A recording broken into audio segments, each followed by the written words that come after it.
Rostgo'ylik deganda faqatgina shu yolg'on gapirmaydigan odamni tushunar ekanmiz. Agar darslarimizga doimiy suratda qatnashib turgan bo'lsanglar, bildinglar, rostgo'ylikning ma'nosi nima ekan? Juda ham keng ekan. Hayo deganda faqatgina shu beti qizarib yerga qarab xijolat o'tirishni tushunar edik. Lekin hayoning ma'nosi ham juda katta ekan. Mana endi faqirlik desak, darrov kambag'allikni tushunamizda. Hamma muammolarimizning ildizi mana bu ikkita narsada. O'lchov va tushunchada. Tushuncha va o'lchovda. Hayot haqidagi tasavvurlarimiz noto'g'riligida. Ana shu tasavvurlar tuzalmas ekan, ana shu tushunchalar Alloh va Rasuli aytgan andozaga tushmas ekan, bizning muammolarimiz tugamaydi, birodarlar. Kambag'al odam meni eng muhim muammoim bu kambag'allik deydi. Kambag'allikni yo'q qilsam, boy bo'lsam, hamma muammolarim yo'q bo'ladi deb o'ylaydi. Bu noto'g'ri tushuncha. Dalil, xuddi sen aytayotgandagi katta puli bor odamni qaraganda, uni muammosi senikidan ham katta. Seni muammoing kambag'allik emas. Boyning muammosi pulini ko'pligi emas. Ikkalasining ham muammosi o'lchov tushunchalari shariatga teskari. Agar o'lchov tushuncha Alloh va Rasul aytgan andozaga kelsa, kitobi sunnat bilan o'lchov tushunchalarimizni tuzaturadigan bo'lsak, puli borni ham, puli yo'qni ham muammosi tugaydi. Faqirlik manzilati. Eshitib turaylikchi nima ekan faqirlik, ha? Faqirlik nima desa, hozir aytayotganimizdek, puli yo'qlik deb tushunamiz. Iyyaka na'budu va iyyaka nasta'in. Sengagina ibodat qilamiz va sengagina suyanamiz. Man arafa nafsahu, arafa robbahu.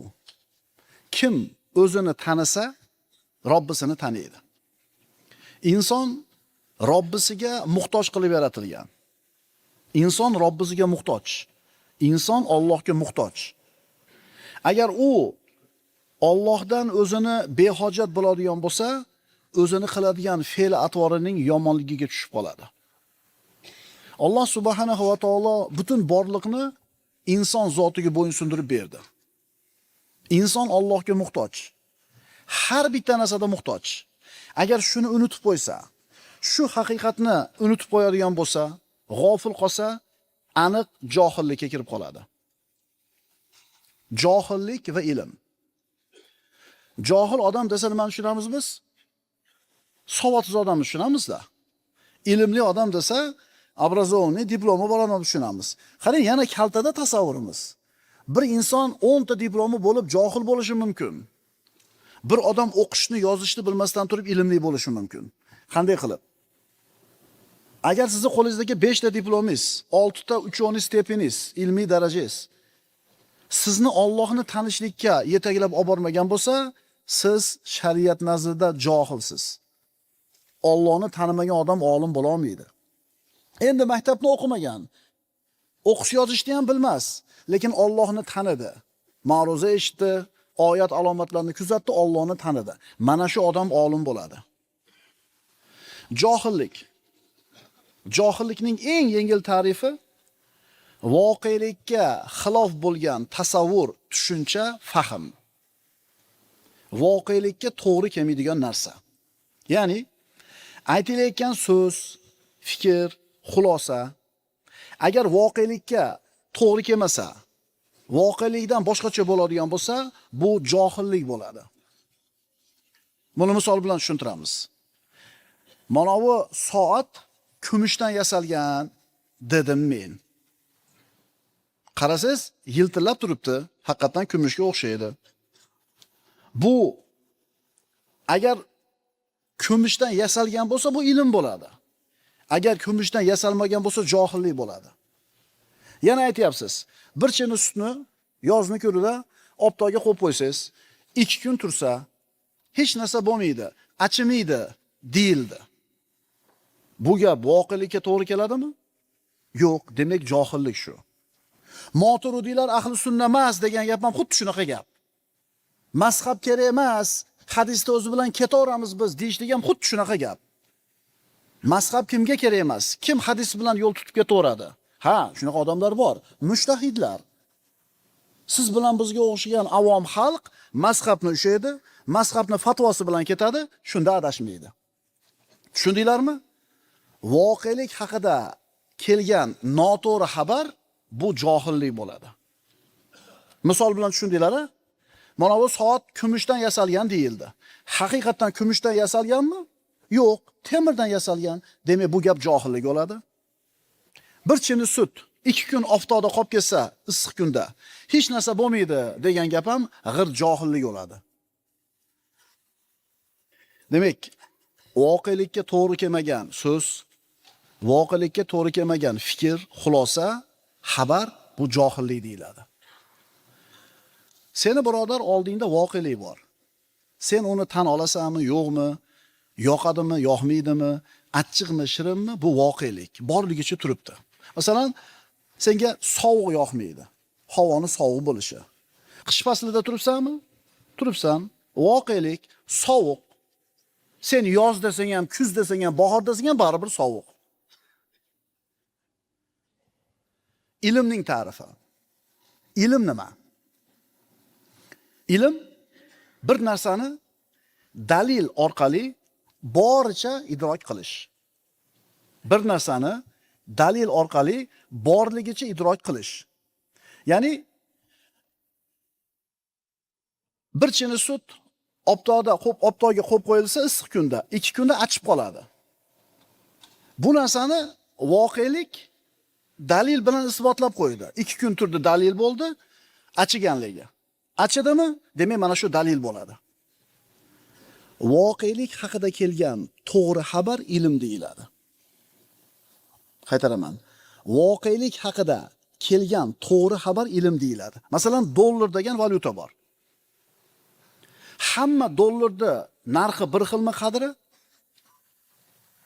Dollar 89 so'm 70 tiyin. Hamma dollarning qiymati bir xil deganimi bu? Yo'q, birodarlar, dunyoda 30 dan ortiq mamlakatda ishlatadigan puli dollar deyiladi. Avstraliya dollari bor, Yangi Zelandiya dollari bor, Panama, Bagama, Brunei, Palau, mana shu mamlakatlarda hammasini puli dollar deyiladi. Mana endi hamma dollarning qiymati bir xil deysa, shu gap to'g'rimi? Mahara dollar deb yozib qo'yibdi. Ma 100 dollari 8970 so'm bo'ladi deb turib sizga nima deyapti? Palauni yoki bo'lmasam Yangi Zelandiyani dollarini beryapti. Olaverasizmi? Ha, dollar ekanda nima? Keyin olib kelsangiz, u o'sha pista pul ekan u. Birodarlar, ilm bir narsani dalil orqali borligicha bilish. Ilmni ta'rifi ko'p. Ba'zilarini aytyapmiz. Soddarog'ini. Hozir qor yog'yapti deb kirdi bitta ana dejurlarimizdan. Orqasidan bittasi kirdi, yog'mayapti deb. Ikkalasini ham olib kelgan so'zini xabar deb qarab turamiz. Voqelikka qaysinisining gapi to'g'ri keladi shu yerda? Chiqsak, yog'mayapti. Demak, birinchisiniki xabarligicha qoldi, voqelik isbotlamadi. Ikkinchisining olib kelgan xabarini voqelik isbotladi. Demak, ikkinchisining gapi nima bo'ldi? Ilm bo'ldi. Endi tushundinglarmi? Toyota germanskiy mashinada turib Ahmad aytayapti. Mahmud aytayapti yaponskiy deb. Ikkalasining ham gapi hali xabar. Isbotini bilmagunizcha, dalilini ko'rmagunizcha ikkalasini xabar deb turasiz. Keyin surishtirsangiz, o'qisangiz, so'rasangiz, Toyota xatki ekan, koreyskiy ekan. Yaponskiy ekan. Demak, bittasini gapi xabarligicha qoldi, bittasiniki ilm bo'ldi. Tushundinglarmi, birodarlar? Mazhab kerak emas degan gap quruq xabar edi u. Siz bilan bizga mazhab vojib. Moturidi Ash'ari aqidasi ahli sunnaning aqida maktablari. Bular ahli sunna emas degan gap xabar. Xabar voqeligini isbotlamaydi. Ahli sunna ekanligini isbotlaydi. Ilm voqelik haqida kelgan to'g'ri xabar. Ilm dalilga asoslangan, to'g'riligi aniq bo'lgan, voqelik uni tasdiqlagan ikki narsa o'rtasidagi sobit aloqa. Bu murakkabrog'i. Ilm ikki narsa o'rtasidagi dalilga asoslangan, to'g'riligi aniq bo'lgan, voqelik uni tasdiqlagan sobit aloqa. Demak, ikki narsa o'rtasidagi aloqa qonun. Taqlid nima? Taqlid dalilga muhtoj bo'ladigan haqiqat. Johillik nima? Voqelikka zid bo'lgan narsa. Ilm nima? Shak shubha, gumon va vahmdan uzoq bo'lgan narsa. Mana shu ilm bo'ladi. Ilm bu bir narsani borligicha, haqiqaticha bilishlik. Biz aniq bilmagan narsalar bor. Masalan, avvalgi zamonlarda quyosh issiqlik taratadi. Inson havoga ko'tarilib, quyoshga qancha yaqin bo'lsa, shuncha issiq bo'ladi degan tasavvur bor edi. Bu xabar edi. Bu tasavvur edi. Bu gumon edi. Lekin ilm emas edi hali. Keyingi davrlarda insoniyat uchadigan apparatlarni o'ylab topdi, osmonga ko'tarildi, kosmosga chiqdi. Bilsa, yuqoriga ko'tarilgan sari issiq bo'lish o'rniga nima bo'lar ekan? Sovuq ekan. Ha, ular issiq bo'ladi degan narsani ilm deb, haqiqat deb bilishgan. Aslida bunaqa bo'lmadi. Ularning tasavvuri noto'g'ri bo'ldi. Bu narsa gumon edi, taxmin edi, faraz edi. Haqiqat buni ziddi bo'lib chiqdi. Mana endi yuqoriga ko'tarilgan sari havo soviydi harorati degan so'z endi ilm bo'ldi. Chunki voqelik isbotladi, voqelikka to'g'ri keldi. Demak, voqelikka to'g'ri kelgan va dalil uni isbotlagan narsa ilm bo'ladi. Ilm bir narsani uning borligicha bilishlik. Qur'on oyatlarini biz Alloh xohlagandek tushunishimiz kerak. Payg'ambarimizning hadislarini Rasululloh xohlagandek tushunishimiz kerak. O'limdan keyin nima bor?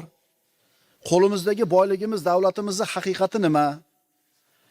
Agar atrofimizdagi narsalarning haqiqatini bilsak, ularda asli nima ekanligini tushunsak va bularning dalili qo'limizda bo'lsa, demak biz olim bo'lamiz. Masalan, ota-onangni norozi qilma, nazardan qolma, duo ol, qarg'ish olma deyildi. Siz buni eshitdingiz, surishtirdingiz, hayotda shu aytilgan narsalar dalilini ko'rdingiz. Ota-onasiga oq bo'lsa xor bo'lar ekan, duosini olsa baraka topar ekan. Nazardan qolmasa, el yurti nazariga tushib duosini olsa, xayriyat kelishar ekan, el yurti nazaridan qolsa juvonmay bo'lar ekan. Mana siz olim bo'ldingiz. Aytaveradi bu chog'laring. Bular 70 ga kirganda namoz o'qigan. Bular taqvosi yo'q. Bular alhamdulillah to'g'ri o'qishni bilmaydi. Bular gapiga quloq solma. Gapiraveradi bular. Bu noto'g'ri. Shunaqa qilganlarda nima bo'lganligini biz ko'rdik. Ustozlarni nazar pisand qilmagan, ustozlarni go'shini yegan, ustozlarni nazaridan qolib qarg'ish demaylik, nazaridan qolganlarda nima bo'lganligini biz ko'rdik, mash ko'zlarimiz bilan. Juvonimay bo'lib ketganini ko'rdik. Hamma yo'g'i bor edi. Bitta o'g'il bola havas qiladigan hamma yo'g'i bor edi. Puli ham, ilmi ham, obro'yi ham, quvvati ham hamma yo'g'i bor edi. Akalar biz ko'rdik buni. Johil inson ikki xil bo'ladi. Biri shunaqa odamki, hech narsani bilmaydi. Ilm ma'rifatdan uzoq. Ilm ma'rifat yetishmaydi va o'zini johilligini tan oladi. Ikkinchi johil qanaqa bo'ladi? Ikkinchisi bu odam kallasi botil bilan, xurofat bilan, vahm bilan, noto'g'ri tasavvurlar bilan to'lgan bo'ladi. Bilaman degan narsasi, haqiqat degan narsasi xato. Ilm deb bilgan narsasi voqelikka to'g'ri kelmaydi. Isboti, dalili yo'q xabarlar, ammo o'zini olim deb biladi. Yana bu fikrlarni boshqalarga ham ilm deb o'rgatadi. Yana bitta misol. Mashinangizni minib ketyapsiz, birdan yog'ni almashtirish kerakligini ko'rsatadigan chiroq yonib qoldi. Chaynakka o'xshagan narsa tomchitib qo'yadi. Demak, tabloda o'sha yog'ni almashtirishlik kerakligini bildiradigan chiroq yonib qoldi. Buni nimaligini bilmaysiz, ilmingiz yo'q. Oldingizda turgan odamdan so'radingiz, "Bu nimaga yondi?" desa, "Bilmadim, chiroyli turish uchun bo'lsa kerak-da" deb qo'ydi. Qabul qildingiz, ketaverdingiz. Ziynat uchun bo'lsa kerak degan fikr, bu ham bitta fikr edi, ammo voqelikka to'g'ri kelmaydigan fikr edi. Bu g'irt johillik edi. Endi nima bo'ladi bu mashina? Yog'i tugaydi, yuraveradi, stuk beradi, katta chiqimga tushadi. Demak, siz bilan bizda ham birodarlar voqelikka to'g'ri kelmaydigan xato o'ylar, fikrlar bor bo'lishi mumkin.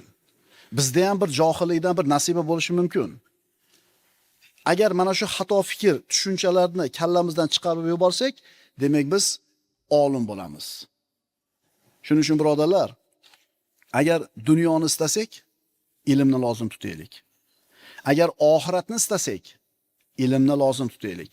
Agar ikkalasini, ham dunyoni, ham oxiratni istasak, ilmni lozim tutaylik. Nima demoqchimiz bu gapimiz bilan?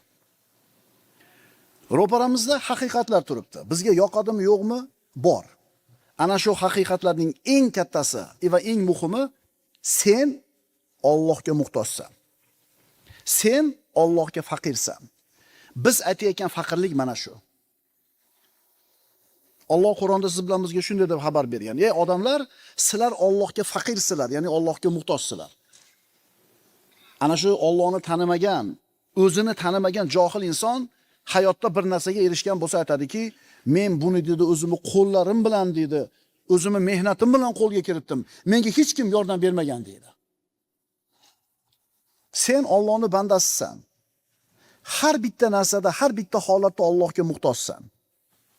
Alloh taolo aytadi, astagfiru billah, Qulillahumma malikal mulki tu'til mulka man tasha'u va tanzi'ul mulka mimman tasha' va tu'izzu man tasha'u va tudhillu man tasha' biyadikal khayr innaka ala kulli shay'in qodir.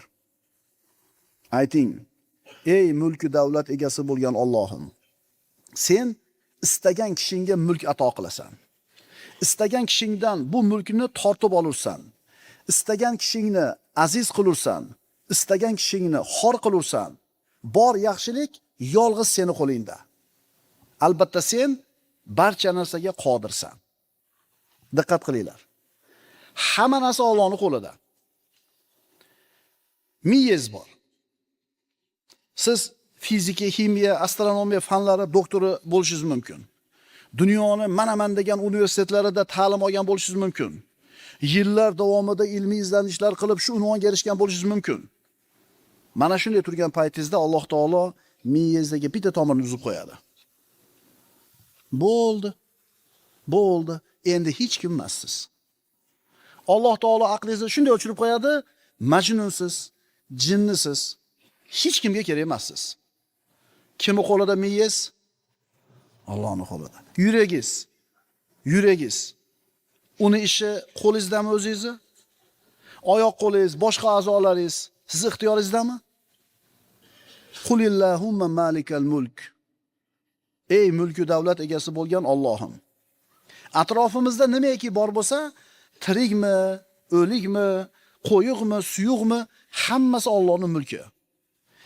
Agar shu haqiqatni anglab yetsang, Allohga intilayotganingni ko'rasan. Allohga intiladigan bo'lib qolasan. Allohni o'zigagina suyanadigan bo'lib qolasan. Shunda joning orom oladi. Kim aytgani bo'ladi? Kim aytgani bo'ladi? Alloh aytgani bo'ladi. Qon tomirlarimiz, nervlarimiz o'zimizning qo'limizdami? Miyamizga bitta tomir bo'g'ilsin, bitta tomir yorilib ketsin, mana bo'ldi, mushkula tayyor. Shol bo'lib qoladi, ko'r bo'lib qoladi, soqov bo'lib qoladi. Demak, seni borlig'ing Allohning qo'lida. Demak, sen Allohga muhtojsan, faqirsan.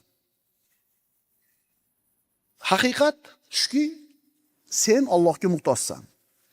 Har bitta holatingda muhtojsan, faqirsan, Alloh esa har narsaga qodir. Mana qarang. Bu voqea qissa ana shu Yevropada Alp tog'larining ustidan samolyot uchib ketar ekan, 10,000 metr balandlikda, 10 kilometr. Birdan samolyot shu bir yonib ketdi-da, 2-3 ga bo'linib turib, odamlar quladi. 150 ta 200 ta odam. Hammasi o'ldi. Faqat bitta odam tirik qoldi. Qanday qilib tirik qoldi? Ana shu samolyot bo'linganda, hali kreslasiga baylanganmi, remen bilan qatirib olganmi? Kreslasi uzilib ketdi-da, shu toqqa qarab tushib keldi. Holatini tasavvur qiling-da. Nimalar o'tadi ko'zini oldida? Bir 2 minut tushar, 3 minut tushar, tezlik bilan tushadi-da. 5-6 metr qalin yog'ib qo'ygan qorni ustiga tushdi hali kreslasi bilan. Haligi qor zarbani o'ziga oldida boyaga kreslaga baylangan odam tirik qoldi. Kim qo'lida ekan insonning hayoti? O'sha 200 ta odamdan bitta odam tirik qolishini Alloh xohladi, shu odam tirik qoldi. Ha boshqa bir odam, bu ham voqea qissa. Oyog'ini tagiga o'sha stulni qo'yib, lampochkani almashtirgani ko'tarildi. Lampochkani almashtirayotib turib, oyog'i toyilib ketdi. 1 metr balandlik yerdan. Shunday yerga yiqilib boshi bilan tushdi, o'ldi. Bir odam 10 ming metrdan tushib tirik qolyapti. Bir odam 1 metrdan yiqilib nima bo'lyapti? Shuning uchun birodar, sen Allohga muhtojsan, sen faqirsan. Qanchalar buni tushunsang va qanchalar qalbingga mustahkam joylasang, Allohga intilayotganingni ko'rasan, rohatdaligini topasan o'zingni. Arzimagan sabab bilan Alloh senga katta narsani ato qilib qo'yishi mumkin. Arzimagan narsa bilan bor burdidan mahrum qilib qo'yishi mumkin. Shuning uchun Allohga muhtojligini bilib tur. Mana mashina minib yuribmiz hammamiz. Yuzlagan, minglagan bolt gaykalar bor. Hammasi qatirlagan, mahkam turibdi, ishlayapti. Mana endi ana shu boltlar ichidan tasavvur qil, bitta karterni bolti. Motorda ostida yog'ni ushlab turadigan xaltasi, temir xaltasi, shu karter deyiladi, paddon deyiladi. Shu yerda yog'ni to'kadigan teshigi bor. Shunga bitta bolt qatirib qo'yiladi. Minglagan boltlarning ichidan shu bitta bolt bo'shab ketdi, Allohning taqdiri, yog' oqib ketdi. Mashinani minib ketayotgan odam ichida 4 ta odam bilan ketyapti, 30-40 gradus sovuq bo'ladigan yurtda. Yog' tugadi, ozgina yurgandan keyin motor o'chdi. Nima bo'ladi mashinadagilar? Birodarlar, har mashinaga o'tirayotganimizda riskovat qilayotganimizni bilasizlarmi? Shunaqa uvereni o'tiramizda, как будто hamma yoq zo'r chikki bo'ladi. Samolyotda ko'tarilayotganida bir qo'rqasizlarmi? Menga o'xshabsizlar ham. Jonimizni 200 ta odam omonat topshirib o'sha temirga o'tirib oldik-a. Bitta sim uzilib ketsa nima bo'lishini bilasizmi?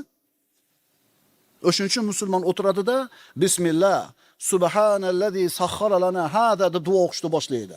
Qo'nganda ham alhamdulillahi robbil alamin deydi. Tushunyapsizmi, birodar?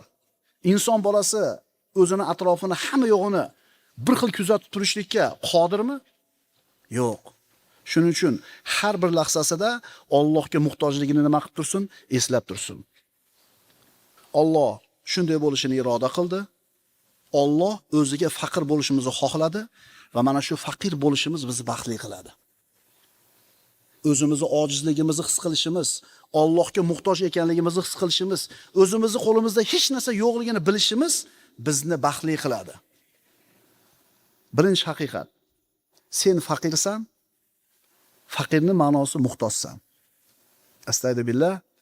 Ya ayyuhan nasu antumul fuqara'u ilallohi vallohu huval g'aniyyul hamid.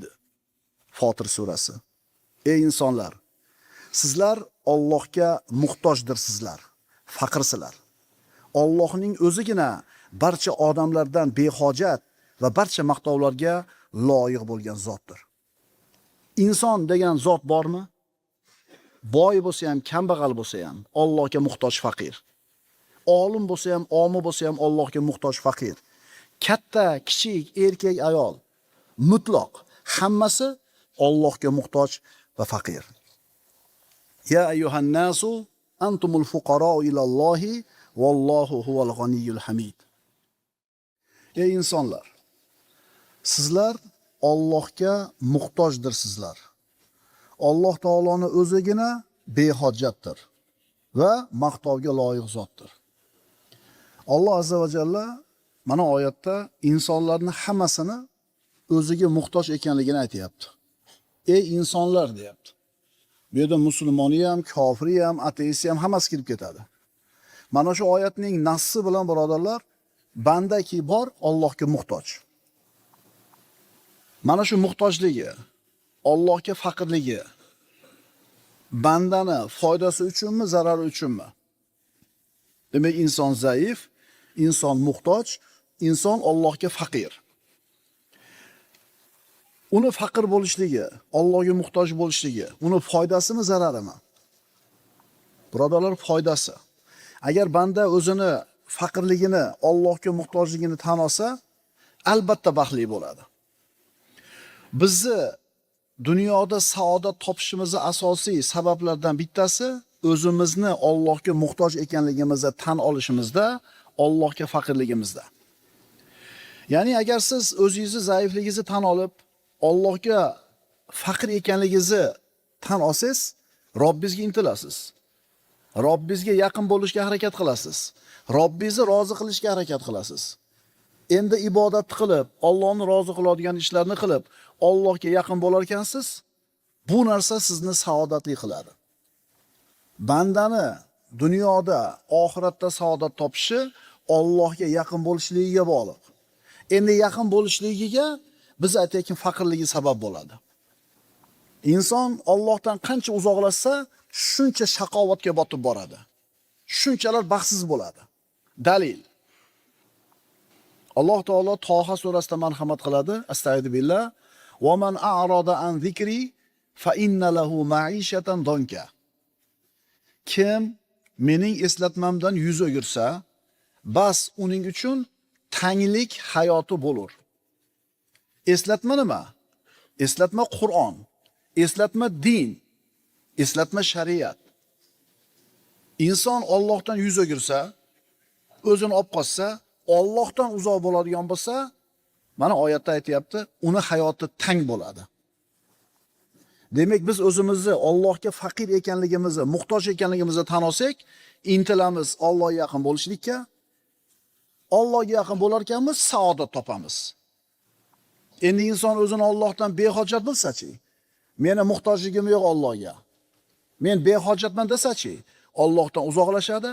Bu uzoqlashishi uni baxtsiz qiladi. Astagfirullah. Yuridullohu an yukhaffifa ankum va xuliqal insanu zaifa. Alloh sizlardan yukingizni yengillatishni istaydi. Zotan inson ojiz qilib yaratilgandir. Mana siz bilan bizni yo'qdan bor qilgan Parvardigorimiz bizni tabiatimizni qanaqaligini aytayapti. Sizlar ojizsizlar, sizlar nimasizlar? Zaifsizlar. Inson zaif, inson ojiz. Alloh taolo aytayapti-da, ey bandalar, men sizlarni zaif qilib yaratdim. Nima uchun? Menga iqbol qilishinglar uchun. Menga e'tibor qilishinglar uchun.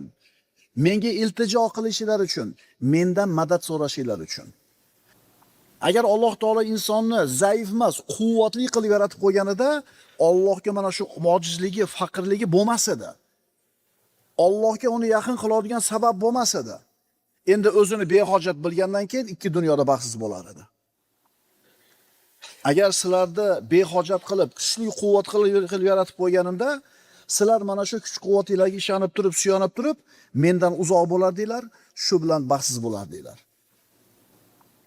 O'shuning uchun puliga ishongan, mansabiga ishongan odamlarni qarasangiz, albatta baxtsiz ular.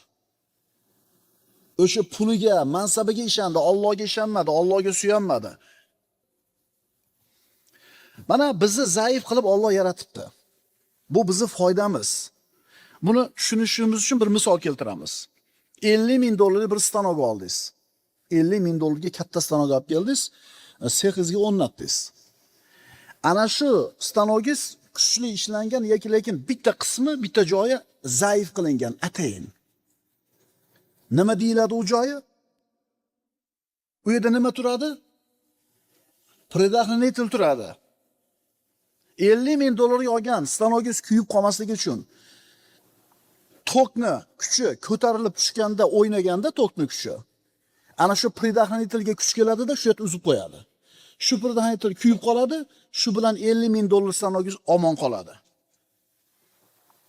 Qarang, o'sha stanokni yasagan aqlli odam shu 50 ming dollarlik stanogi kuymasin deb bitta joyini atayin zaif qilib qo'yapti. Va mana shu zaif bo'lgani shu stanok uchun yaxshi. Bizni mana shunday ojiz, zaif qilib qo'yganligi bu bizni foydamiz. Ana shu zaifligimizni, ojizligimizni tan olsak, Allohga muhtojligimizni bilamiz. Allohga muhtojligimizni bilib tan olsak, baxtli bo'lamiz. Ma'qulmi? O'ylang, masalan, umuman charchamasangiz. 24 soat 7 kun ishlasa charchamasangiz. Hech yetingiz og'rimasa, umuman muammoingiz bo'lmasa, Alloh deyishlikka sabab bo'lmaydi-da. Shuning uchun Allohni tanimagan, qo'lida puli bor yoki mansabi bor olgan odamlar Alloh demaydi-da. Chunki Alloh deyishlikka unga povod bo'lmadi. Shuning uchun birodar, ishingiz yurishmayotgani sizga Alloh eslatyapti. Kasal bo'lganingiz Alloh eslatyapti. Boshingiz bir muammoga kirib qolganligi Alloh deyishingizga sabab bo'lyapti. Demak, mana shu narsalar sizning nimangiz ekan? Foydangiz ekanmi? Demak, birodarlar, birinchi fikr, qarshingda haqiqat turibdi. Uni tushungin, qabul qil. Ikkinchi fikr, sen Allohga faqirsan, muhtojsan.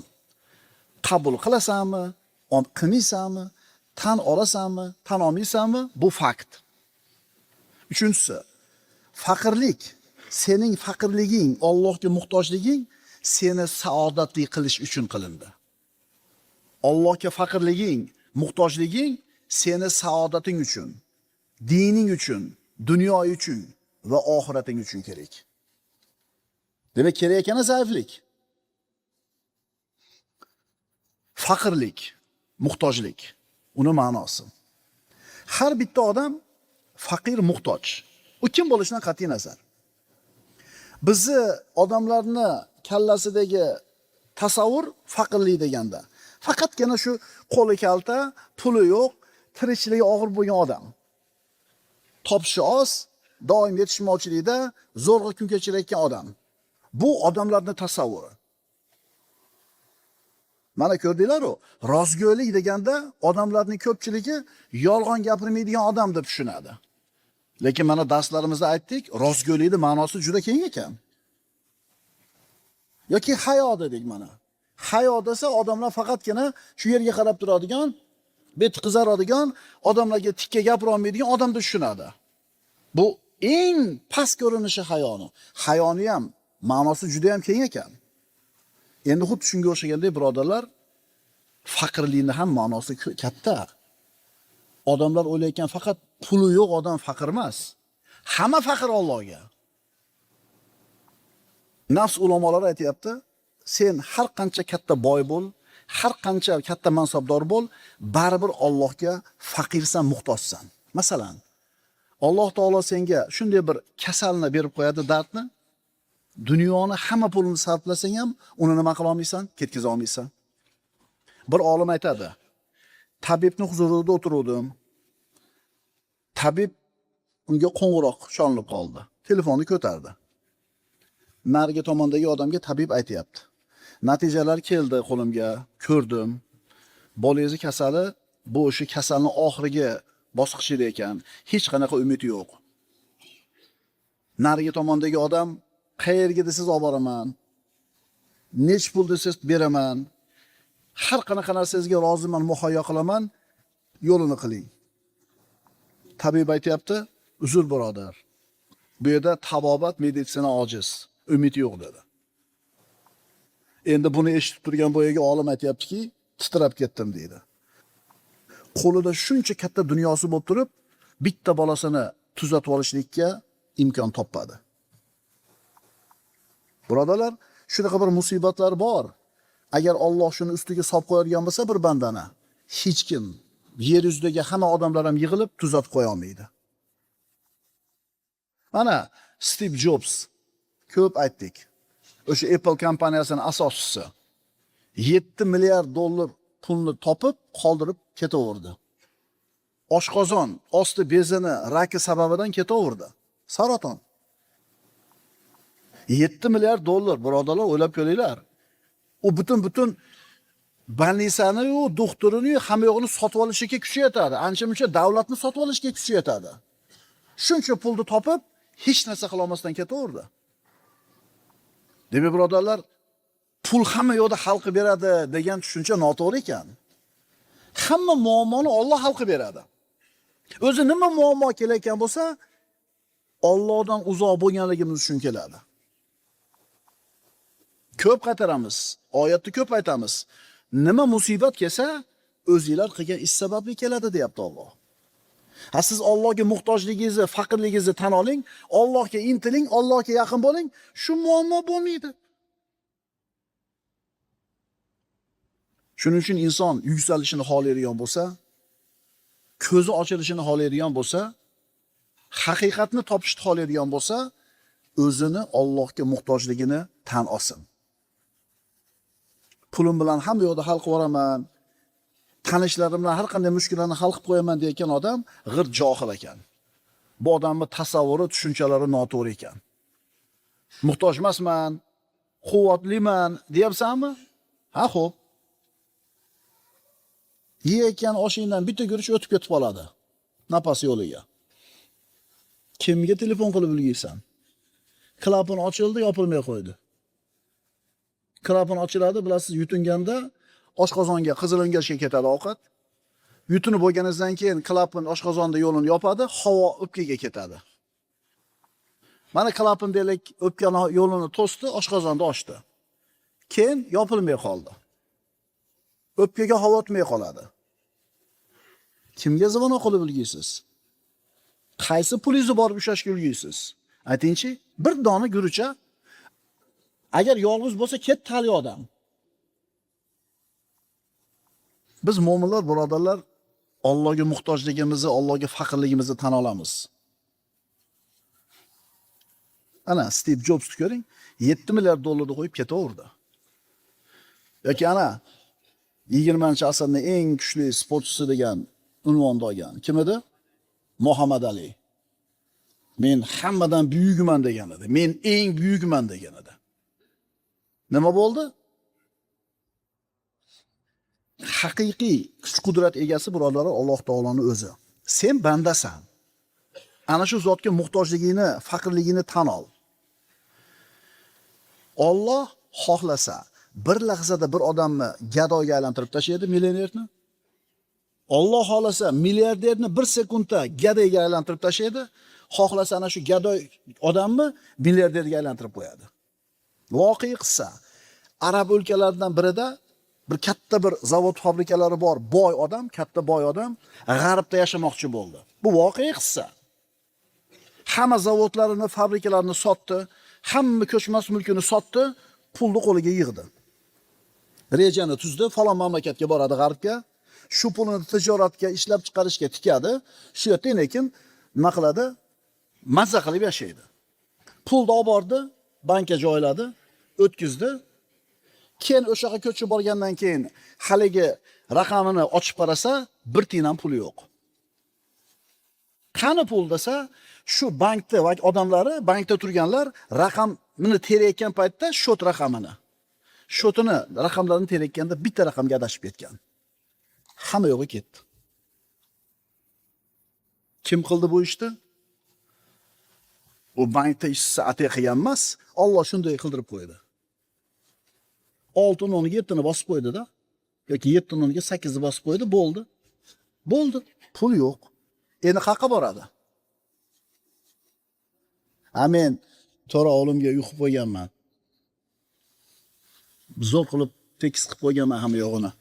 Yana mancha-manchadan pulni ham naqib qo'yganman, tayyorlab qo'yganman vasiyat qilib. Meni bolalarim mendan keyin qanaqa yashaydi? Qayoqdan bilasan? Qayoqdan bilasan? Allohning irodasi hamma narsadan ustun. Pulini bankka qo'yishda bitta xatoga yo'l qo'ydi, tamom hamma narsasidan mahrum bo'ldi. Agar Alloh xolasa, shuni qilib qo'yadi. Birdaniga boyib ketganini aytmaysizmi, domla, demaysizlarmi? Ha, Xizr alayhissalom, Musa alayhissalom qissasida ikkita yetim bolani tillasini Alloh saqlab berdimi? Ota-ona o'lib ketgan. Devorda tagida oltin bor. Ikkita yetim bola yashaydi shu uyda. Devor nurayapti. Ertaga ochilib qolsa himoya qila olmaydi. Lekin Alloh xoladi mana shu ikkita yetim bola shu xazinani o'ziniki qilib olishlarini. Shu ikkita yetim bolaga borishini xoladi. Nima qildi? Ikkita payg'ambar borib devorni uryapti. Va kana abuhuma soliha.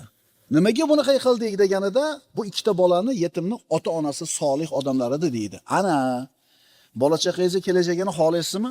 Zo'r bo'lishini? Bola-chaqangizni o'ylaysizmi? Solih odam bo'ling. U yog'i kim qo'lida?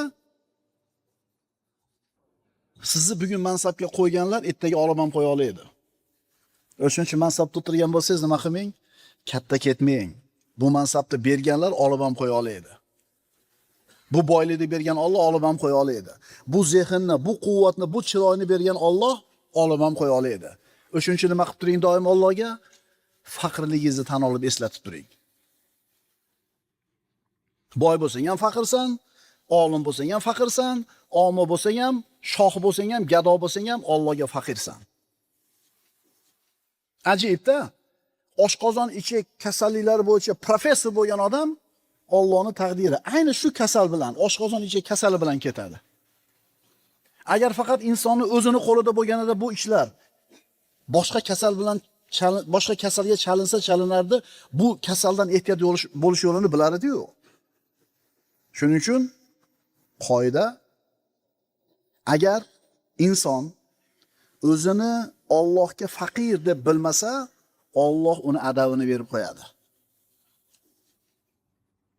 Hikmatda aytiladi: "Min ma'manihi yu'tal hadiru." Insonga, unga u o'zi xotirjam bo'lgan tomondan mushkula keladi. Pulim bor, men umuman qiylanmayman o'lgunimcha deb pul tomondan xotirjam bo'lib qoluvdi, ayni pul tomondan Alloh musibatni berdi. Raqamda bittaga adashdi, bo'ldi, pulidan mahrum bo'ldi. Yana Aksam ibn Soyfi Tamimdan rivoyat qilinadi: "La yanfa'u hadarun min qadarin." Ehtiyotkorlik qadardan foyda bermaydi. Ya'ni ehtiyotkor bo'lib, sabablarni qilib, ehtiyot choralarni qildingmi, taqdirni to'xtatmaydi bu sababing. Seni ishing bor yo'g'i sabab. Agar Alloh shunday bo'lish bir narsani xohlagan bo'lsa, seni qilgan sabablaring hech narsa bo'lmay qoladi. Taqdirni o'zgartirish esa Alloh taoloning qo'lida. Shuning uchun eng kuchli inson bo'lishni xohlasang, Allohga tavakkul qil. Eng boy odam bo'lishni xohlasang, o'zingni qo'lingdagi narsaga ishonganingdan ko'ra, naq narsaga ishonganingdan ko'ra, Allohning senga beradigan narsasiga ko'proq ishongin. Seyfdagi pulingga ishonma. Alloh beradi, Alloh qo'llaydi deb turib, Allohning huzuridagi narsaga ko'proq ishongin. Mana ko'rmaysizmi? Bankka pulini qo'yadi, bitta xatoga yo'q qo'ydi, hamma puli ketdi. Demak, birodarlar, Allohga faqirlik. Faqirlik manzilati. Rostgo'ylik deganda odamlar faqatgina yolg'on gapirmaydigan odamni tushunishadi, vaholanki rostgo'ylikning ma'nosi juda ham keng. Hayo deganda odamlar qisqagina, ozgina narsani tushunishadi, vaholanki hayoni ham ma'nosi juda keng. Xuddi shunga o'xshagandek, birodarlar, faqirlik deyilganda odamlar faqatgina rizqi tang bo'lgan, qo'lida dunyosi bo'lmagan odamni tushunishadi. Vaholanki faqirlik degani odamlar o'ylayotgandan ko'ra ma'nosi keng. Iftiqor, muhtojlik, Allohga faqirlik. Faqirlik manzilati. Avvalgi darslarimizda aytdik, muhtojlik, faqirlik deganda odamlarni ko'pchiligini tasavvurida o'sha topish tutishi nochor bo'lgan odam tushuniladi. Daromadi oz, tirikchiligi qiyin, yordamga muhtoj odam. Lekin bizi mavzuimizdagi faqirlikka bu narsalarning umuman aloqasi yo'q.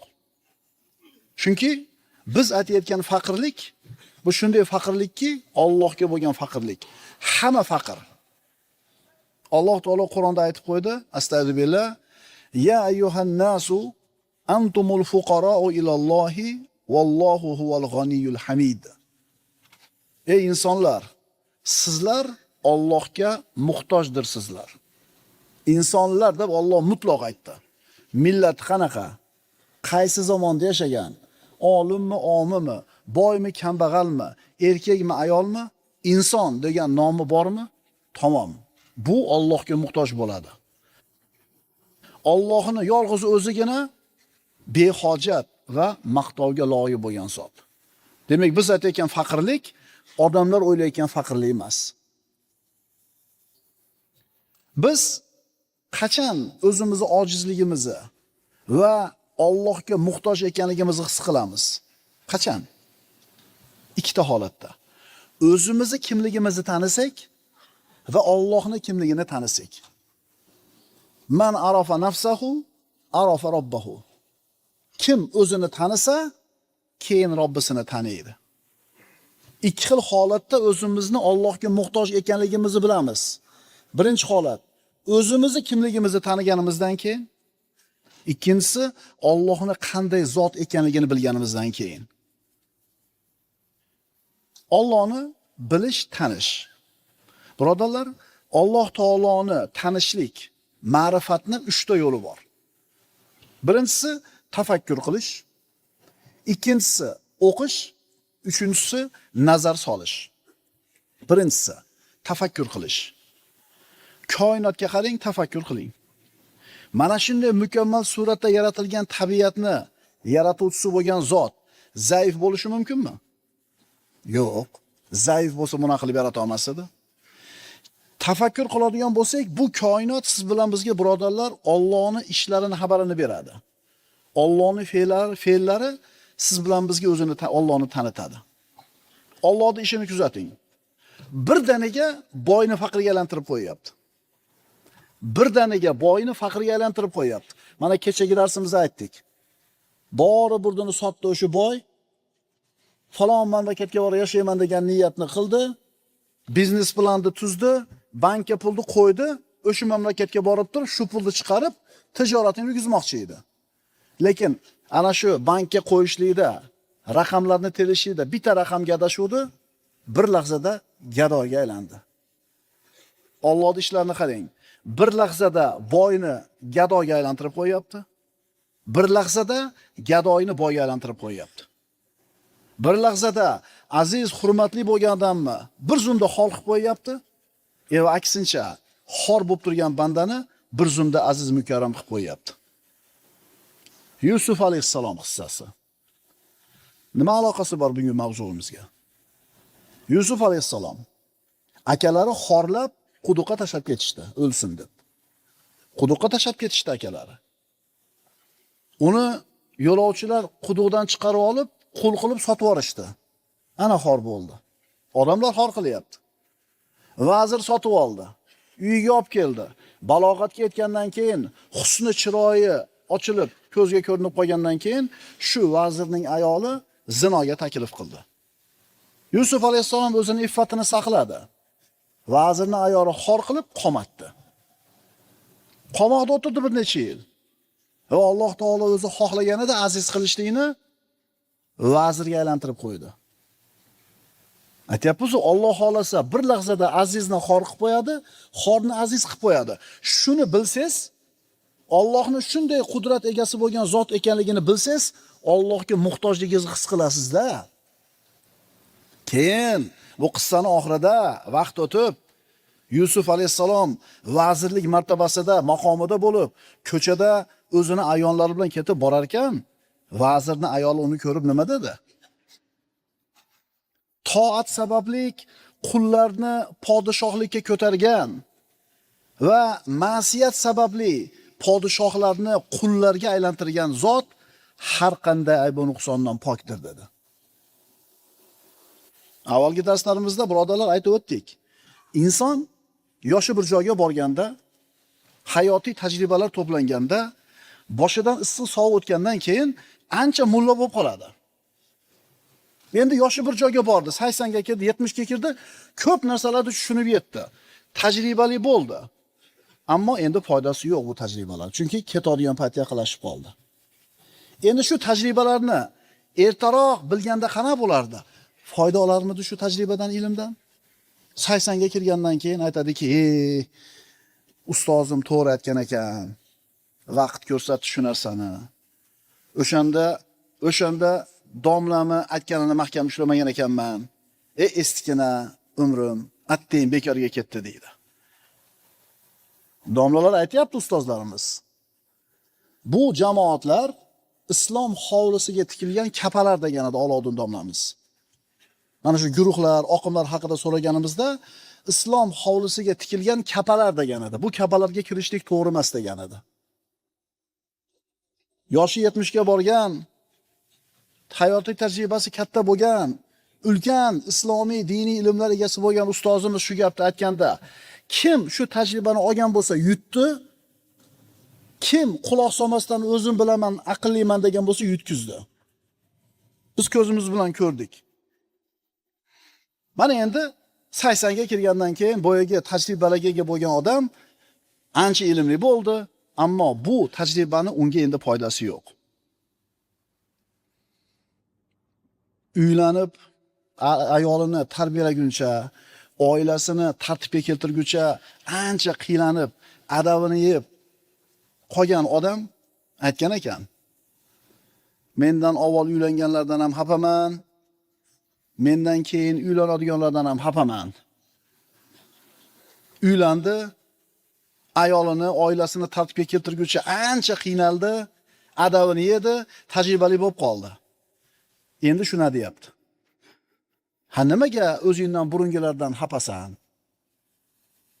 Shuncha qiyinchilik bor ekan, xotinni tarbiya qilish, oilani o'rniga keltirishlik. Mendan burungilar shu boshida o'tkazgan tajribasini menga o'rgatmagan ekan. Ulardan shuning uchun xafaman. O'zingdan keyin uylanadiganlardan nimaga xafasan desa, meni shuncha tajriba to'plaganimda bittasi kelib so'rab foydalanmayapti. O'shundan xafaman deydi. Ukalar, so'raylar kelib. O'sha domlamiz hayotini 50 yilini da'vatda o'tkazib, to'plagan tajribasini berardi, shunday olardik, biz yutar edik. Ammo biz nima qilamiz? O'zimiz bilamiz. Albatta 70 yil, 80 yil yashash shart emas. Albatta boshingizni devorga urib, oyog'ingizni chuqurga tushirib, xayrishda hojat yo'q. Shu yo'lda bosib oxiriga chiqqan odamlar bor. Prosta quloq solib qo'yinglar.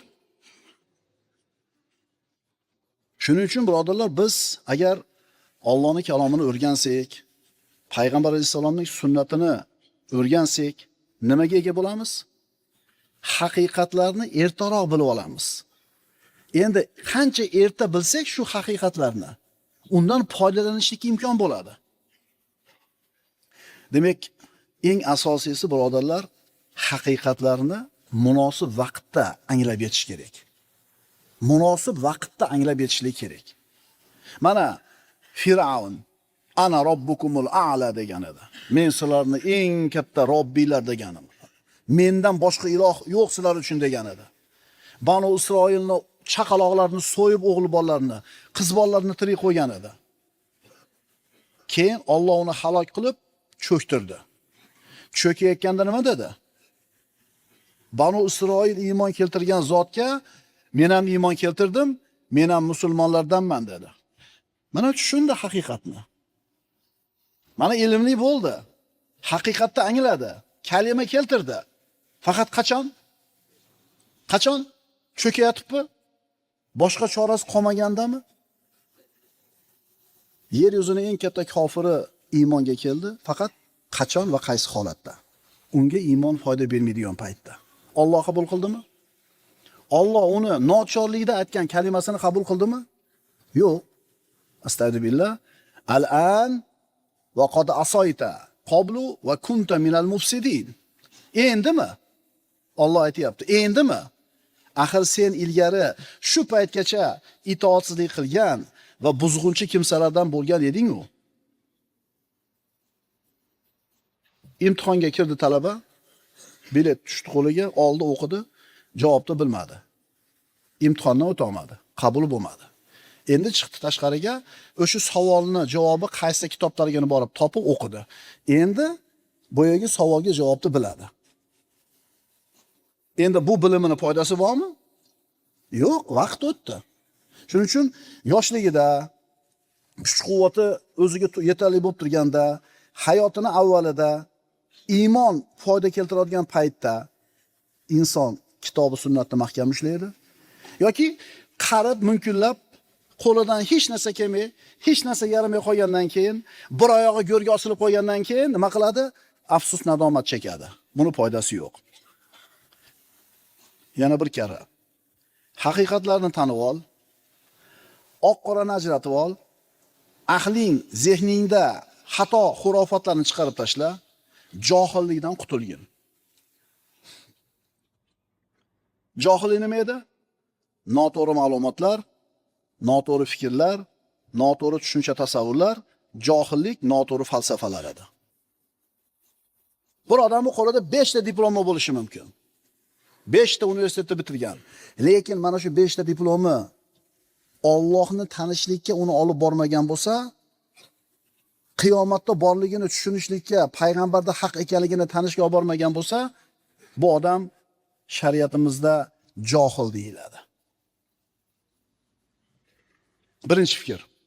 Haqiqatlarni tanib ol, xurofotlarni, gumon shaklarini chiqarib tashla kallingdan, dalilsiz narsaga erishma.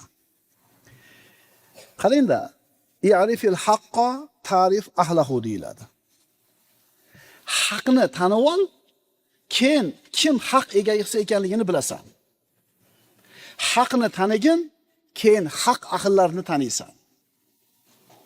Siz palonchini haq deyapsiz-da, shaxsiyatiga qarab turib. Unga qarshi bo'lganda nohaq deyapsiz. Avval siz haqni ajratib oladigan ilmingiz bormi? Yo'q. Yo'q.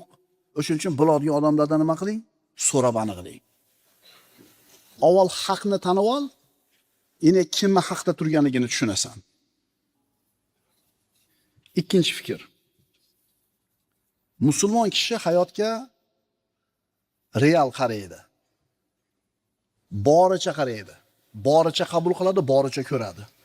Xom xayollarga, orzularga aldanib qolmaydi. Ammo musulmon bo'lmaganlar ayni shunaqa bo'lishadi. O'zlari to'qib olgan xurofotlarga ergashadi.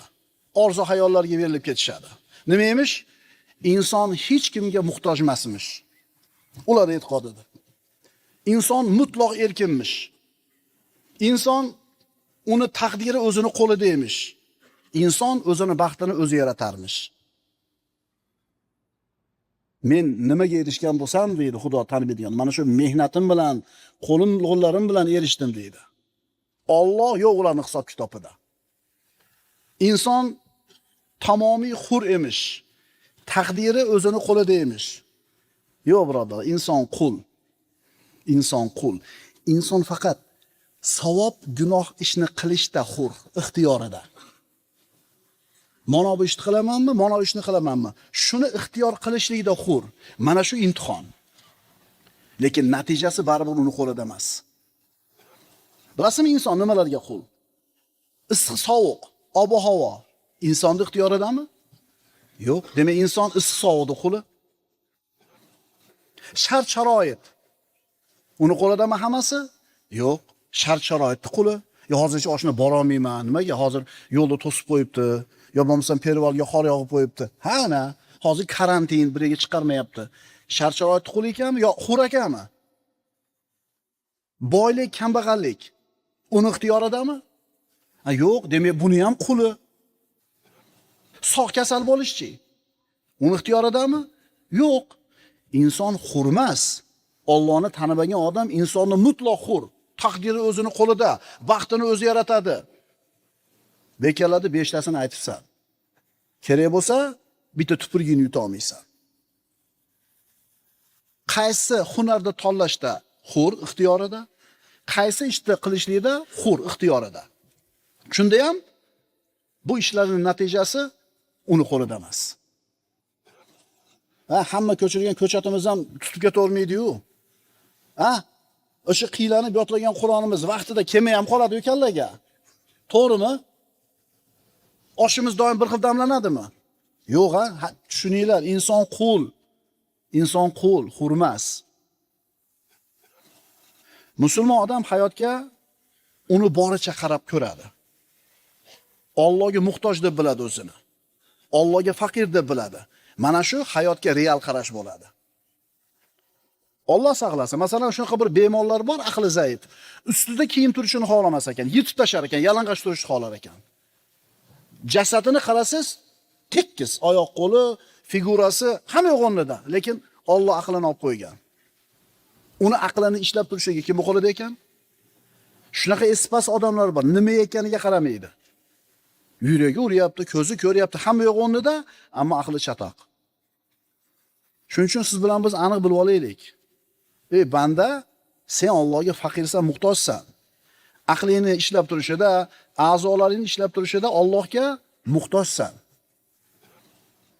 Payg'ambarimizning duosi bor.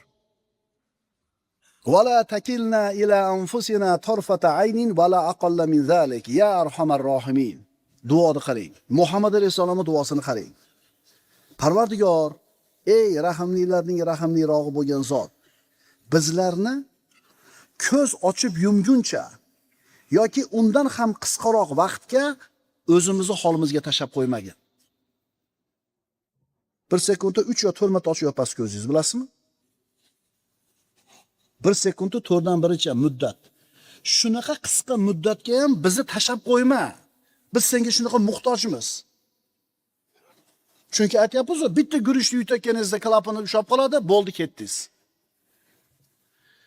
Ibn Umar roziyallohu anhudan u kishi aytadiki, payg'ambarimiz sollallohu alayhi vasallam kamdan kam hollarda biror majlisdan sahobalariga mana bu duoni o'qimasdan turmasdilar. Qanaqa duo? Allohumma qsim lana min khashyatika ma yahulu baynana va bayna ma'asik. Parvardigor, bizni senga ma'siyat qilishdan to'sadigan qo'rquv, bizni jannatingga yetkazadigan toatni, bizga dunyo musibatlarini yengil qiladigan qattiq ishonchni nasib qilgin. To tirik ekanmiz, bizni quloqlarimiz, qo'llarimiz va quvvatimiz bilan huzurlantirgin va buni bizdan keyingilarga ham meros qolguvchi qilgin. Bizning o'chimizni bizga zulm qilganlarga xoslagin. Bizga dushmanlarimiz ustidan nusrat bergin. Musibatimizni dinimizda qilmagin. Dunyoni bosh qayg'uyimiz, ilmimizning yetgan joyi qilmagin. Ustimizdan bizga rahm qilmaydiganni sulton qilmagin. Agar bir odamni ulug' inson deyilsa, uning ulug'ligi albatta aqliga bog'liq. Jismonan sog'lom bo'lishiga bog'liq. O'sha ulug' deyilayotgan palonchi odamni Alloh aqlini shunday o'chirib qo'ysin, hech kimga kerak emas. Tamom, bunaqa ulug' inson. Siz bilan bizni jasadimizda mana bu quloqimiz ichida bir suyuqlik bor. Bu o'sha muvozanat, balans asbobi deyiladi. O'sha suyuqlik o'rnida turar ekan, tikka yuramiz, g'oz yuramiz. Agar ana shu suyuqlikning ishi bajarilmay qoladigan bo'lsa, oyoqlarimiz razmeri tikka to'g'ri yurishimiz uchun 42-44 emas, 80-90 bo'lib ketishligi kerak. Yarim metrdan bo'lish kerak oyog'imiz razmeri, uzunligi. Agar shu asbob quloqimiz ichidagi shu balans asbobi ishdan chiqsa, velosipedda mena olmaymiz. Ko'zingizni issiq sovuqni ko'rib bilmasligi bu ne'mat emasmi? Allohga muhtoj emasmisiz? Doktorlardan so'raylar. İnsonning jasadi turgan bitgani mo'jizaligini aytib beradi. Sahrni diabet. Sahr bizning tilda. Nima u?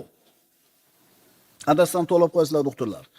Oshqozon osti bezi insulin degan moddani ishlab chiqaradi. Ana shu insulin 37 gradusda tanadagi shakarni eritadi. Agar ana shu modda kamayib ketsa, insulin olishga to'g'ri keladi. Sahr bo'lganlar bilasiz, bir joyni kesib olsa, tikkalanish qiyin, organizm ancha bo'lib ketadi, yudab ketadi. Biz Allohga muhtojmiz, birodarlar, har bitta holatimizda. Sizga yoqadimi bu, yoqmaydimi, rozimisiz, norozimisiz, tan olasizmi, yo'qmi, siz Allohga muhtojsiz. Behojat zot kim? Hech kimga va hech narsaga muhtoj bo'lmaydigan Alloh subhanahu va taoloning o'zi. Birinchi fikr. Sen birodar haqiqatlar, qonunlar, faktlar bilan muomala qilasan. Ikkinchi fikr. Sen faqirsan, muhtojsan. Kimga? Allohga. Buni tan ol. Uchinchi fikr. Seni mana shunday muhtoj qilib yaratilganligingda hikmat bor. Sen o'zingni Allohga faqir, muhtoj ekanligini tan olsang, Allohga intilasan, Allohga iltijo qilasan, Allohga iqbol qilasan, Allohga yaqinlashasan. Mana shu zaifliging sababli va shu bilan baxtli bo'lasan. Demak, seni Allohga faqir bo'lishing, zaif bo'lishing seni baxtli qiladi. To'rtinchi fikr. Agar sen o'zingni Allohga muhtoj deb bilsang, o'zingni Allohga faqirman deb bilsang, sen boy badavlatsan. Agar o'zingni kuch-quvvatingni Alloh bilan deb bilsang, sen quvvatlisan. Sen o'zingni Allohga faqir deb bilsang, o'zingni boyligingni Alloh bilan deb bilsang, sen boysan. Mana shu asosiy xulosa. Ahmad cho'ntagida 1 so'm puli yo'q. Yonidagi o'rtog'ining cho'ntagida 3000 so'm pul turibdi. Qaysinisi boy shu holatda? Kimisi boy shu holatda 3000 so'm puli bor o'rtog'i. Xo'p, yaxshi. Demak, Ahmad kambag'al, 3000 so'm puli bor o'rtog'i boy. Ammo Ahmadni otasi juda ham katta boy. So'rasa 100 mingdan ham berib qo'yadi. Hozir Ahmadning cho'ntagida bir tiyin puli yo'q, o'rtog'ining 3000 so'm puli bor. Endi kim boy? Endi kim boy? Ahmad otasiga muhtojda, Ahmad otasiga faqirda, otasi Ahmadni o'ziga muhtoj ekanligini biladi va yaxshi ko'radi shu bolasini. Endi kim boy? Demak, eng muhimi kimga suyanishni va kimga ishonishni bilish kerak. Qalblarimizni xolis Allohga topshirib, Parvardigor, Allohumma arinal haqqo haqqan warzuqna ittiba'a deylik. Parvardigor, bizga haqni haq qilib ko'rsatgin va unga ergashishni nasib qilgin. Botilni botil ekanligini ko'rsatgin va undan chetlatishni nasib qilgin deylik. Chunki haqni topishimiz ham bizning qo'limizda emas. Agar Alloh taolo bir bandani faqir qilib qo'ygan bo'lsa yoki qo'liga bir dunyo matohidan bermagan bo'lsa, bu shu bandani Alloh xor qilib qo'yibdi degani emas. Kambag'allik, rizqni tangligi, qo'lni kaltaligi birodarlar, bu Alloh uni xor qilganligini belgisi emas. Alloh taolo kimgadir ato qilgan dunyo matohidan, kimgadir bermagan. Astagfirullah. فَأَمَّا الْإِنسَانُ إِذَا مَا ابْتَلَاهُ رَبُّهُ فَأَكْرَمَهُ وَنَعَمَهُ فَيَقُولُ رَبِّي أَكْرَمَنِ. Bas endi inson qachon Parvardigori uni imtihon qilib, unga karam qilib, ne'mat ato qilsa, Parvardigorim meni aziz qildi der. Juda ko'p odamlarda tasavvurida shunaqa. Qo'lida dunyosi kattami? Demak, bu Alloh buni erkalatib qo'yibdi, Alloh buni yaxshi ko'ribdi. Endi kimidir qo'lida bu dunyo bo'lmasa, kambag'al bo'lsa, demak Alloh buni siylamabdi. Alloh buni xor qilibdi. Allohni tanimagan iymonsiz johillarning tasavvuri ayni shunday. Oyatni qarang. Endi qachon Parvardigori uni imtihon qilib, rizqini tang qilib qo'ysa, Parvardigorim meni xor qildi der.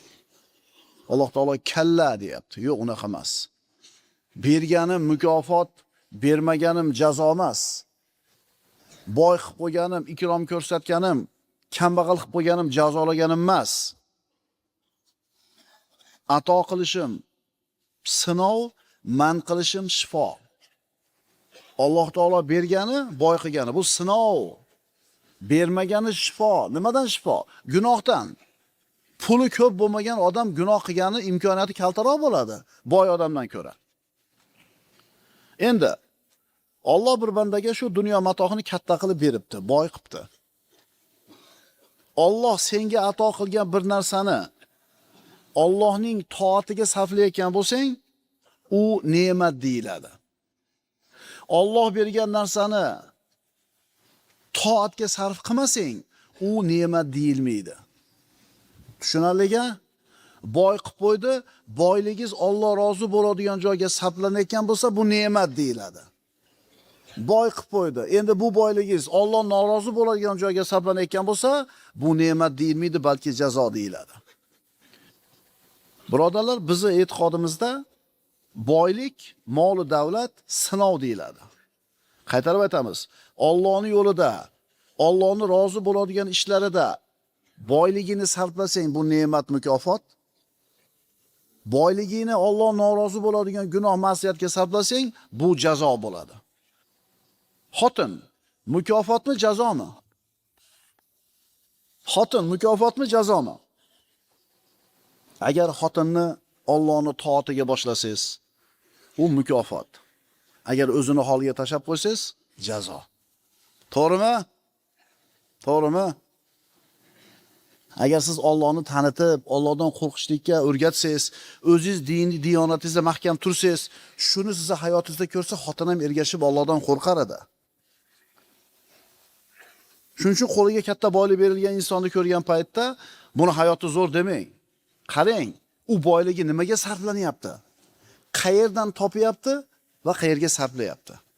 Alloh halol degan joydan topib, halol degan joyga sarflayotgan bo'lsa yaxshi. Aks holda bu harob buni holi. Farzand mukofotmi, jazomi? Xuddi shu qoida. Agar Allohni tanitgan bo'lsangiz, Allohning toatida turgan bo'lsa, farzand mukofot. Aks holda nima? Jazo. Mana shu asosiy qoida. Dunyoning hamma yaxshiliklari, boylik, sog'lik, quvvat, farzand, ayol, bularning hammasi Qur'onning o'lchoviga ko'ra, Allohning shariatiga ko'ra sinov, imtihondir. Bergani aziz qilgani emas, man qilgani xor qilgani emas. Berganim sinov, man qilganim shifo. Alloh seni bir narsa bilan sinab balolabdimi? Xorlandim dema. Menga bermadi, palonchiga berdi dema. Alloh onani yaxshi ko'rdi, meni yomon ko'rdi dema. Alloh seni sinovga soldimi? Nimanidir bermadimi? Demak, seni yaxshi ko'ribdi. Chunki Alloh yaxshi ko'rgan bandasini sinovga soladi. Agar yana ham yaxshiroq ko'rsa, shu sinovga sabrli qiladi, kuniga qanoatli qiladi. Boylik va faqirlik haqida nima deyilgan? Al-faqru wal ghina ibtila'u minallohi li'abdihi. Boylik va kambag'allik Alloh tomonidan bo'lgan bir sinov. Xo'p, boylik, kambag'allik sinov ekan. Endi Alloh taoloning ikromi nima unda? Alloh taolo bir bandani erkalatib qo'yish qanaqa bo'ladi? Berganini mukofot emas deyapti Alloh. Bermay qo'yganini jazo emas deyapti Alloh. Sizga yoqadigan narsani berishi azizligi, siz xohlagan narsani bermaslik bu xorlik belgisi emas. Endi Alloh ikrom qilgan bandasi qanaqa bo'ladi? Alloh yaxshi ko'rgan bandasi qanaqa bo'ladi? Alloh erkalatib qo'ygan bandasi qanaqa bo'ladi? Mana, eshitinglar. Allohning nazdida ikrom nima? Allohning nazdida azizlik nima? Astagfiru billah. Walamma balagha ashuddahu ataynahu hukman wa ilma wa kadhalika najzil muhsinin. Bu oyat Yusuf alayhisalom haqida. Qachoniki Yusuf voyaga yetgach, unga hikmat va bilim berdik. Biz chiroyli amal qilguvchi zotlarni mana shunday mukofotlaymiz. Ana Yusufni erkalatdik deyapti Alloh. Yusufga ikrom ko'rsatdik. Yusufni aziz qildik deyapti. Nima bilan? Hikmat berdi, bilim berdi. Agar Alloh taolo sizga iymonni berib, taqvoni berib, ilm va hikmatni bergan bo'lsa, xursand bo'ling. Allohning nazdida bandaga ko'rsatilgan ikrom shunaqa bo'ladi. Bizda endi qanaqa endi? Xudoga yoqqan joyi bor, o'shuning uchun nimasini katta uzgan? Nimasini katta uzgan? Zuvolasini katta uzgan. Mashada tushuncha. Boymi? Demak Allohga yoqqan. Kambag'almi? Demak Allohga yoqmagan. Birodarlar, boylik. Alloh yaxshi ko'rgan bandasiga ham, yomon ko'rgan bandasiga ham beraveradi.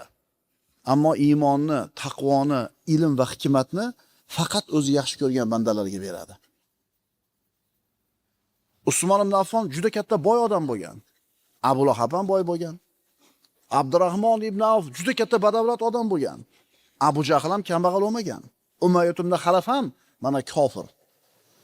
Biz o'zaro munosabatlarimizda mana shu o'lchov bilan muomala qilishni boshlaymiz, keyin hayotimiz o'rniga tushadi. Biz tushuninglar, biz boyni yomon, kambag'alni yaxshi demayapmiz, mo kommunistlarga o'xshab. Boyni yomon, kambag'alni yaxshi demayapmiz. Biz aytyapmiz, bergani ham, bermagani ham sinov deyapmiz. Chiqarib tashlaylik kallamizdan. Buni puli ko'pmi demay mendan aziz. O'zi ham shunaqada, boy tursa indamay turib olasiz, gapira olmaysiz sargina oldida. Esimizdan chiqmasin, payg'ambarimiz aytganlar, bir odam boyni oldida faqat uni boy bo'lganligi uchun qulluq qilib turgan bo'lsa, dinini 3 dan 2si ketdi, 3 dan 1 qoldi. Faqat boy bo'lgani uchun qulluq qilib turasiz. Endi agar bu boy iymonli bo'lib, halol topib, yaxshi joyga pulni sarflab, musulmonlarga foydasi tegayotgan bo'lsa, shu yaxshi amal uchun hurmat qilamiz. Endi bunaqa amal yo'q. Prosta boy. Shuning uchun qulluq qilayotgan bo'lsangiz, diningizni 3 dan 2 ketdi. Tushunarlimi? Endi Allohning nazdida eng hurmatli odam kim?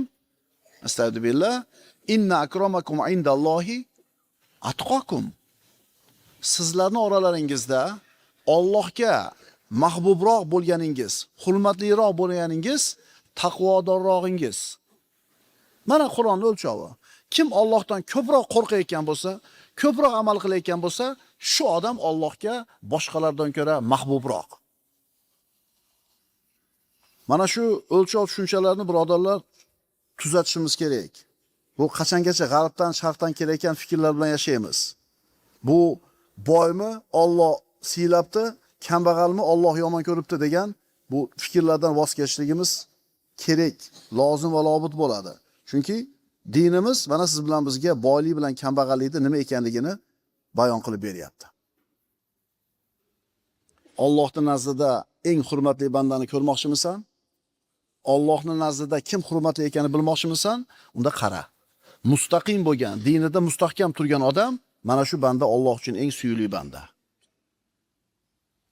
Allohning valisi, Allohning do'sti, Allohga yaqin bo'lgan banda. U qanaqa bo'ladi? Bu havoda uchib yurgan odammi? Yoki suv ustida yurgan odammi?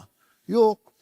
Allohning valisi Allohning buyruqlarini qoldirmay bajaradi. Man qilgan narsaga yaqin kelmaydi. Mana shu odam Allohning valisi deyiladi. Darsimizning mavzusi faqirlik manzilati. Allohga muhtojlik manzilati. Bir yaxshi ishga qudrati yetib, shunga muvaffaq bo'lib qilib qo'ysa, Allohni tanimagan odam men qildim deydi.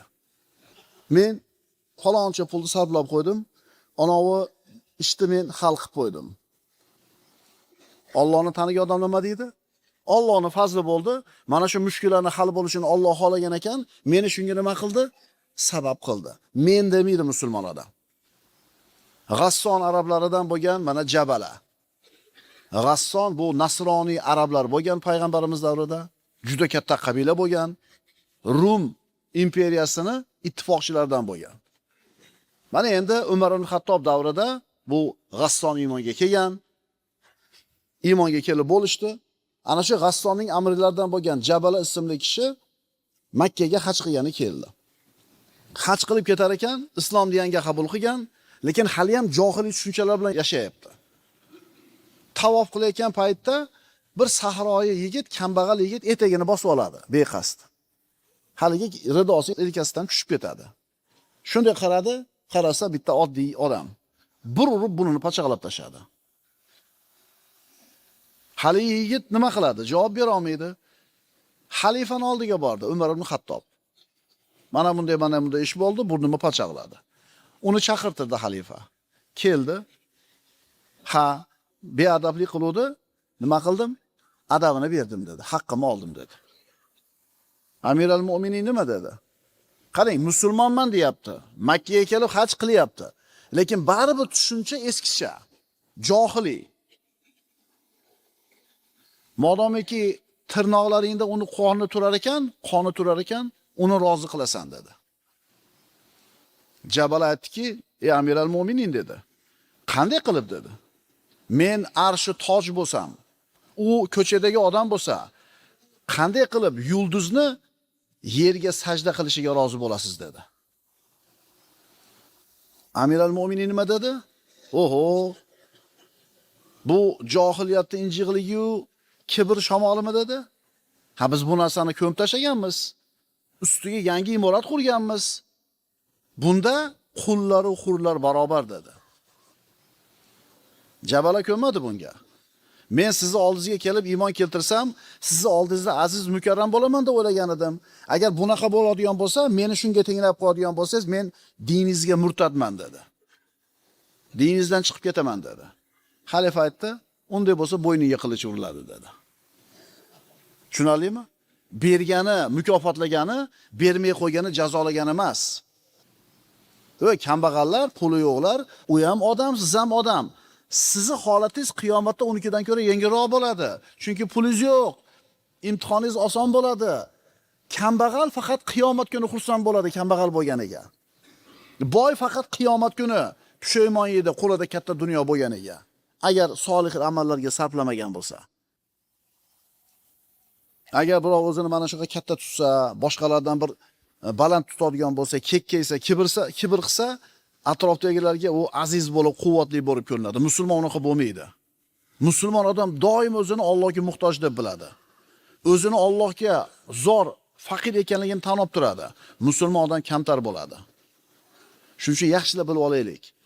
Allohga muhtoj bo'lgan, Allohga faqir bo'lgan banda kamtar bo'ladi.